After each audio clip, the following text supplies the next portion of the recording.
Balik dah.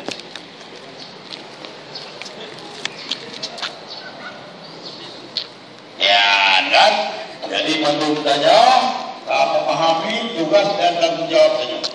Jadi Danyo harus lakukan mandu tugas Danyo dengan tulus dan ikhlas.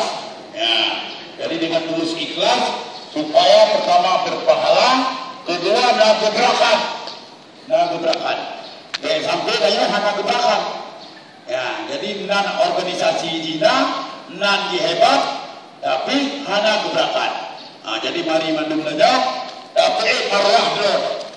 Ya, supaya marwah Danyo di Aceh tetap tinggi.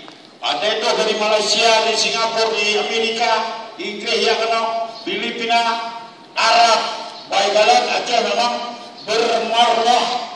Ya, bermarwah. Marwahnya yang baik, Danyo. Selaku pertama masyarakat Aceh, kedua selaku petugas penegakan hukum. Ya, jadi yang paling penting. Jadi saya akhiri. Assalamualaikum warahmatullahi wabarakatuh.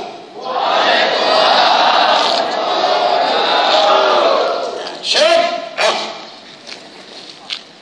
apel pagi dan arahan selesai. Para pimpinan dan para penghormatan umum dapat menyesuaikan sesuai rencana. Kerjakan.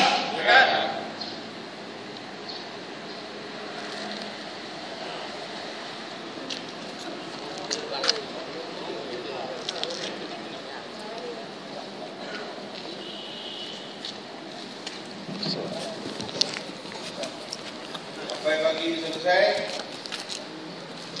Pasukan jangan dibubarkan dulu kecuali PNS ya. Sesuai menurut arahan kita pada hari ini untuk melaksanakan tugas yang baik. Sebelum kita bubar, sesuai menurut agama kita masing-masing, berdoa mulai.